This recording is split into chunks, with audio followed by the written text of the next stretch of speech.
जय हिंद। आज हम इस वीडियो में देखेंगे क्षेत्रमिति के एक बहुत ही महत्वपूर्ण प्रश्न जो बिहार बोर्ड में बहुत बार पूछा गया है। तो चलिए देखते हैं कि यह क्वेश्चन क्या है। क्वेश्चन है आपका कि 56 मीटर भुजा वाले एक वर्गाकार लॉन के दोनों ओर बनी हुई वृत्ताकार फूलों की क्यारियां दर्शाई गई है। यदि प्रत्येक वृत्ताकार क्यारी का केंद्र लॉन के विकर्णों का प्रतिच्छेद बिंदु O है, तो वर्गाकार लॉन तथा फूलों की क्यारियों के क्षेत्रफल का योग ज्ञात कीजिए। यहाँ पे निर्देश दे दिया गया है कि पाई इक्वल टू 22/7, यानी पाई के मान हमें रखना है 22/7 का प्रयोग कर लेना है। देखिए, यानी कि यहाँ पे समझिए, सबसे पहले यानी कि 56 मीटर भुजा, यानी कि ये जो है वर्गाकार है, ठीक ना, और इसका भुजा कितना दिया हुआ है, 56 मीटर दिया हुआ है। ठीक है, सबसे पहले इस चित्र को बनाएंगे कैसे, तो चित्र को बनाना बहुत ही आसान है। देख लीजिए, आप एक बार देखिएगा तो आपको बनाने आ जाएगा। इतना समझ लीजिए, स्केल के मदद से सबसे पहले एक वर्ग के आकार के आपको एक चित्र बनाना होगा, जिसमें वर्ग में आपको इतना समझना होगा कि सभी भुजा आपस में क्या होता है, बराबर होता है। तो इस प्रकार से आप सबसे पहले वर्ग बना लीजिएगा। ठीक है, इस चित्र को एक बार ही बना लीजिएगा, आपको बहुत अच्छे तरीके से बनाने आ जाएगा। चलिए, ये आपका वर्ग बन गया। उसके बाद क्या कर रहा है कि दोनों ओर बनी हुई वृत्ताकार फूलों की क्यारी, यानी कि दोनों तरफ वृत्ताकार। ठीक है, तो इस प्रकार से आप देखिए, दर्शा दीजिए। ये आपको दिखाई दे रहा होगा अर्धवृत्त के आकार का। उसके बाद फिर इधर बना दीजिए, तो ये वृत्ताकार। और यहाँ पे आपको बताया जा रहा है कि क्यारी का केंद्र लॉन के विकर्णों का प्रतिच्छेद बिंदु O है, यानी कि प्रतिच्छेद बिंदु O है। तो इस प्रकार से अगर आप विकर्ण, यानी कि वर्ग में विकर्ण बनाते हैं, तो इस प्रकार से आपका विकर्ण होगा। और यहाँ पे भी आप विकर्ण बना लीजिए। ठीक है, जो विकर्ण O बिंदु को प्रतिच्छेद करता है। ठीक है, अब ये बात समझिए, वर्ग में जैसे ही विकर्ण एक दूसरे को प्रतिच्छेद करता है तो 90 डिग्री का कोण बनता है। यहाँ पे कितना डिग्री का कोण बनेगा, 90 डिग्री का कोण बनेगा। तो इसमें भी आप इतना समझ लीजिए कि इसमें कितना डिग्री का कोण बनेगा, 90 डिग्री का। अब देखिए, समकोण में क्या होता है, समकोण त्रिभुज थोड़ा सा समझ लीजिए, क्योंकि इसमें समकोण त्रिभुज की चर्चा करना है। तो देखिए, इसमें समकोण त्रिभुज होता है कि जिसमें दो कोण क्या होता है, समकोण में एक कोण 90 डिग्री का होता है। समझ लीजिए कि अगर ये है B और फिर ये C, तो पाइथागोरस प्रमेय से आप ये भी समझ जानते हैं कि AC के स्क्वायर इक्वल टू AB के स्क्वायर और प्लस BC के स्क्वायर। ठीक है, इस सूत्र का प्रयोग होगा। तो चलिए अब हम देखते हैं इस क्वेश्चन का हल। तो देखिए, हल अगर कर रहे हैं तो सबसे पहले यानी कि वर्ग ABCD वर्ग का क्षेत्रफल ज्ञात कर लेना होगा। तो लिखेंगे ABCD वर्ग का क्षेत्रफल बराबर वर्ग का क्षेत्रफल। तो देखिए, वर्ग का क्षेत्रफल होता है भुजा के स्क्वायर। ठीक है, भुजा के स्क्वायर, इसे आप A के स्क्वायर भी लिखते हैं। तो भुजा आपका कितना दिया हुआ, 56, तो 56 के स्क्वायर कर लेंगे। तो आपका 56 गुने 56 आपको गुना करना होगा। तो गुना करने के बाद आपको कितना आ जाएगा, तो गुना कर लीजिएगा 31 36। ठीक है, आपको ये आ जाएगा, यहाँ मीटर में दिया हुआ इसलिए मीटर स्क्वायर हो जाएगा। ठीक है, यानी कि फाइनली आप देख सकते हैं कि A B C और D यानी वर्ग का क्षेत्रफल है, तो कितना आ गया है, 31 36, यानी कि 3136 मीटर के स्क्वायर। इसे आप बहुत अच्छे तरीके से याद रखिएगा, आगे आपको इसको यूज करना है। चलिए, इसके बाद आता है, यहाँ देख लीजिए, यहाँ से यहाँ तक आपको इस प्रकार के दिखाई दे रहा होगा वृत्त है। तो ये जो प्रतिच्छेद रेखा है ये त्रिज्या का काम करेगा। तो OA यानी OA, यहाँ से OB क्या है, त्रिज्या। तो ये आपका जो भुजा हुआ और ये त्रिज्या हमेशा क्या होता है, बराबर होता है। तो ये इसको x मान लेते हैं, तो ये भी क्या हो जाएगा, x। तो मान लेते हैं, माना कि ओ ए इक्वल टू ओ बी, यानी कि ओ ए इक्वल टू ओ बी क्या है, त्रिज्या है, यानी वृत्त का त्रिज्या है, ठीक है। तो ओ ए बराबर क्या हो गया, x मान लेते हैं। तो ओ ए बराबर x है, यानी कहने का मतलब ओ बी बराबर भी x है। चलिए आगे देखते हैं। आगे अब क्या करेंगे, पाइथागोरस प्रमेय से, क्योंकि यहाँ पे विकर्ण यानी कि ये क्या हुआ, कर्ण का काम है, और ये यहाँ पे लंब और ये आधार। तो लिखेंगे पाइथागोरस प्रमेय से, पाइथागोरस प्रमेय से। तो पाइथागोरस प्रमेय क्या होता है, AC के स्क्वायर इक्वल टू AB के स्क्वायर प्लस BC के स्क्वायर। देखिए तो AC यानी कि AC के जगह पर क्या है, AB है, तो यहाँ हम लिखेंगे AB के स्क्वायर इक्वल टू AB। सो यहाँ पे देखिए AC के स्क्वायर के जगह पर क्या लिख दिए, AB के स्क्वायर। अब यहाँ पे AB के स्क्वायर यानी कि OA के स्क्वायर लिख सकते हैं, तो OA के स्क्वायर अब प्लस यानी BC के जगह पे हम OB के स्क्वायर लिख सकते हैं, OB के स्क्वायर। तो क्या होगा, अब देखिए AB के स्क्वायर, यहाँ पे लिखा हुआ AB के स्क्वायर। तो जब ये भुजा आपका दिया हुआ 56 मीटर, तो ये भी भुजा 56 मीटर हो जाएगा, ये भी भुजा 56 मीटर हो जाएगा, और ये भी कितना होगा, 56 मीटर हो जाएगा। तो A और B कितना होगा, 56 मीटर। तो AB के स्क्वायर है, यानी कि हम यहाँ लिख सकते हैं 56 के स्क्वायर इक्वल टू AO के स्क्वायर, तो x के स्क्वायर लिख सकते हैं, अब प्लस OB के स्क्वायर, तो x के स्क्वायर, क्योंकि OA और OB क्या है, आपस में बराबर है। तो यहाँ देखिए 56 के स्क्वायर इक्वल टू क्या हो सकता है, AS यानी कि x स्क्वायर एगो और एक और x स्क्वायर, तो कितना होगा 2x स्क्वायर। अब इसे काट दीजिए, सॉरी अभी नहीं काटिए, अभी रहने देते हैं। यानी कि 56 के स्क्वायर अगर करते हैं तो क्या करेंगे, 56 और गुने 56 इक्वल टू 2x के स्क्वायर। अब इसे काट दीजिए तो कितना होगा, 28 दूना के 56। तो आप इसे लिख सकते हैं x स्क्वायर इक्वल टू 56 गुने 28।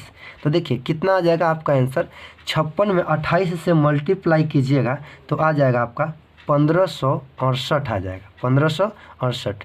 यहाँ पे लिख दीजिए मीटर, क्या आया, स्क्वायर निकाल रहे थे किसका, यानी कि सॉरी मीटर में दे देंगे, क्योंकि हम यहाँ पे यानी कि इसका क्या निकाल रहे थे, यानी कि दूरी निकाल रहे थे, ठीक है, पाइथागोरस प्रमेय का प्रयोग करके।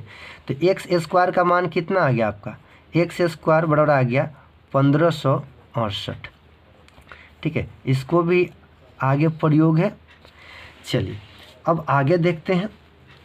अब क्या करना है, यहाँ पे चित्र देखिए, यहाँ पे चित्र में O A और फिर B यानी कि त्रिज्यखंड का क्षेत्रफल हमें निकालना होगा। त्रिभुज के आकार है, त्रिज्यखंड का क्षेत्रफल हमें ज्ञात करना होगा।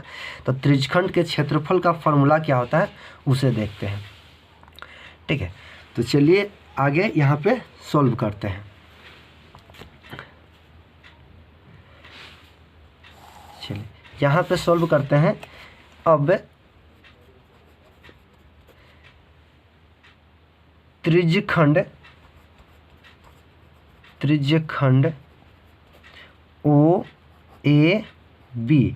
OAB का क्षेत्रफल बराबर, क्षेत्रफल इक्वल टू, तो OAB का क्षेत्र यानी कि त्रिज्यखंड का क्षेत्रफल यानी फॉर्मूला होता है थीटा बटे 360 degree into pi r square होता है। देखिए तो थीटा के मान 90 डिग्री होगा, क्योंकि इस चित्र में बताया गया है कि वर्ग में जो एक दूसरे को विकर्ण यानी कि प्रतिच्छेद करता है तो 90 डिग्री का कोण बनता है। तो थीटा का मान कितना होगा 90 डिग्री और बटे में 360 डिग्री इंटू पाई के मान रख दीजिए 22/7 इंटू आर के मान रख दीजिए। तो देखिए यहाँ x स्क्वायर है, तो यहाँ त्रिज्या का जो काम है यानी x और फिर यहाँ पे x, तो x यानी कि x इंटू एक्स होगा। तो क्या लिख देंगे x इंटू एक्स। तो इसको काटिए तो 0 से 0 कट जाएगा और 9 चौके 36, 4 यानी कि 1/4 इंटू 22/7 इंटू एक्स स्क्वायर होगा। अब आगे बढ़ते हैं, देखिए 1/4 इंटू 22/7 इंटू एक्स स्क्वायर के मान हमें ज्ञात हो चुका है, यहाँ देख लीजिए। तो एक्स स्क्वायर के जगह पे कितना लिख देंगे 1568, तो लिख देंगे 1568। अब देखिए इसे आप लिख सकते हैं, देखिए 22 में 1568 से गुना कर लीजिएगा तो आपको आ जाएगा 3400 यानी 34,496 आ जाएगा। और बट्टे में अगर आप गुना करते हैं 7 और 4 में तो 7 को 28 और इसे आप भाग लगा दीजिएगा तो इसका आंसर यानी कि आ जाएगा आपका काटने के बाद 1232 और ये क्या हो जाएगा मीटर के स्क्वायर। क्यों? क्योंकि हम त्रिज्यखंड के क्षेत्रफल ज्ञात करें तो क्षेत्रफल में क्या होता है मीटर के यानी कि क्षेत्रफल में स्क्वायर होता है। अगर सेंटीमीटर में दिए हुए तो सेंटीमीटर स्क्वायर और मीटर में दिए हुए तो मीटर के स्क्वायर। चलिए यहाँ तक बहुत अच्छे तरीके से बना लिए हैं। इसके बाद अब आता है आपको क्या त्रिभुज OAB यानी कि त्रिभुज, यहाँ देखिए अब त्रिभुज के काम है, त्रिभुज OA और उसके बाद B का क्षेत्रफल ज्ञात करने के लिए। तो चलिए दूसरे पेज पे हम ज्ञात कर लेते हैं। देखिए चलिए यहाँ लिखेंगे त्रिभुज OAB का क्षेत्रफल बड़ा क्षेत्रफल। तो त्रिभुज OAB का क्षेत्रफल यानी कि त्रिभुज का क्षेत्रफल था 1/2 इंटू आधार गुने लंब होता है। तो लिख देंगे आधार और गुने लंब या इसे ऊंचाई भी लिख सकते हैं, ऊंचाई। अब देखिए 1/2 इंटू आधार यानी कि यहाँ पे दोनों आधार और लंब दोनों सेम है तो क्या लिखेंगे OA इंटू OB। आप इसे ये भी लिख सकते हैं 1/2 इंटू OA का कितना है x और फिर OB का x, तो कितना हो जाएगा 1/2 इंटू एक्स स्क्वायर। तो देखिए यहाँ पे लिखेंगे 1/2 यानी कि हाफ कर लिए और यहाँ पे एक्स स्क्वायर का वैल्यू ज्ञात हो चुका है जो आप जान रहे हैं। एक्स स्क्वायर का वैल्यू कितना है 1568, तो यहाँ लिखेंगे 1568। अभी से आप कट लगा दीजिए, जब काटिएगा इसको तो आंसर आएगा कितना 784। ठीक है 784। बहुत अच्छे तरीके से आप भाग लगा लीजिएगा क्योंकि देखिए 7 दूना के 14, उसके बाद 1 बच गया तो ये 16 हो गया, 8 दूना के 16 और फिर कितना होगा यानी कि 4 दूना के 8, तो यानी कि 7, 8 और 4 784 ये आपका आ गया। ठीक है क्षेत्रफल है तो मीटर के स्क्वायर यहाँ लिख दीजिए। अब देखिए यहाँ पे आ गया अब क्यारी यानी कि देखिए A और B जो क्यारी है इसका क्षेत्रफल निकालेंगे। तो लिखेंगे क्यारी A B का क्षेत्रफल बड़ा यानी कि क्यारी AB है उसका क्या निकाल रहे हैं क्षेत्रफल। तो यहाँ पे होगा कि OAB जो त्रिज्यखंड का क्षेत्रफल निकाले हैं, त्रिज्यखंड का क्षेत्रफल इसमें हम प्राप्त कर चुके हैं त्रिज्यखंड का क्षेत्रफल। तो OAB त्रिज्यखंड का क्षेत्रफल बड़ा त्रिज्यखंड का क्षेत्रफल उसके बाद माइनस त्रिभुज OAB का क्षेत्रफल यानी कि क्यारी AB का जो क्षेत्रफल निकाल रहे हैं उसमें OAB का त्रिज्यखंड का क्षेत्रफल और माइनस त्रिभुज OAB का क्षेत्रफल। तो देखिए त्रिज्यखंड का जो क्षेत्रफल का यानी कि आया था मान, तो त्रिज्यखंड के जो क्षेत्रफल का मान कितना आया था तो देख लीजिए यानी कि 1232। ठीक है तो यहाँ लिख देंगे 1232 और अभी जो आपको देख लीजिए त्रिभुज OAB का जो क्षेत्रफल आया है तो कितना है 784 आया है। इसे घटा लीजिए तो घटाने के बाद आएगा 448 मीटर स्क्वायर। ठीक है इससे आप देखिए इसको आगे यूज है यानी एक क्यारी का निकल गया। अब देखिए क्यारी AB का क्षेत्रफल निकालें, उसी प्रकार से D और C का क्षेत्रफल निकालेंगे। ठीक है तो यहाँ लिखेंगे क्यारी DC का क्षेत्रफल। तो जिस प्रकार से हम AB के क्षेत्रफल निकाले हैं उसी प्रकार से इसको भी निकालेंगे। तो इतना समझ लीजिए कि जितना ये आया है इसका मान, इतना ही इसका मान आएगा। ठीक है, तो इसको भी कितना आ गया, यानी कि 448। अब देखिए आपको क्या क्या चीज़ प्राप्त हो गया। तो प्राप्त आपका हो गया इस चित्र के माध्यम से, यानी कि त्रिज्यखंड का क्षेत्रफल प्राप्त हो गया। उसके बाद वर्ग का क्षेत्रफल ज्ञात हो चुका है, क्यारी AB का क्षेत्रफल ज्ञात हो गया, क्यारी DC का क्षेत्रफल ज्ञात कर लिए।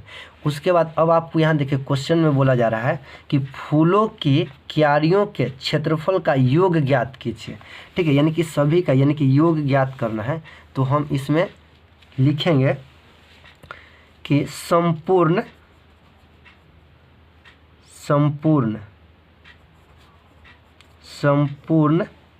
क्यारियों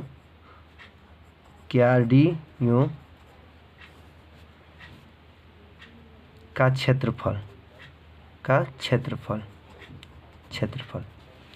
संपूर्ण क्यारियों का क्षेत्रफल लिख सकते हैं, या फिर आप इसे ये भी लिख सकते हैं संपूर्ण क्षेत्रफल।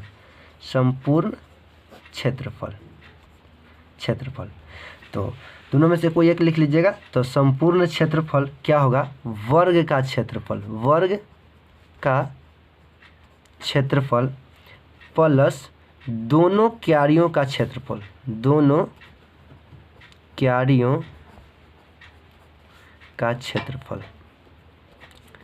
तो यहाँ देख लीजिए वर्ग का जो क्षेत्रफल आया था वो कितना आया था। तो देखिए वर्ग का क्षेत्रफल आपको आया था 3136 आया था। तो यहाँ लिख लेंगे 3136 प्लस उसके बाद दोनों क्यारियों का क्षेत्रफल। तो एक क्यारी का आया था देखिए कितना, यानी कि 448, अब फिर प्लस 448।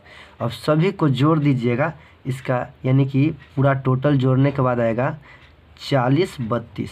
ठीक है, यानी कि 4032 मीटर के स्क्वायर, जो आपका सही आंसर होगा। ठीक है, तो आई होप कि आप बहुत अच्छे तरीके से इसे समझ गए होंगे। ठीक है, इसे एक बार बहुत अच्छे तरीके से अपने कॉपी पर नोट कर लीजिएगा।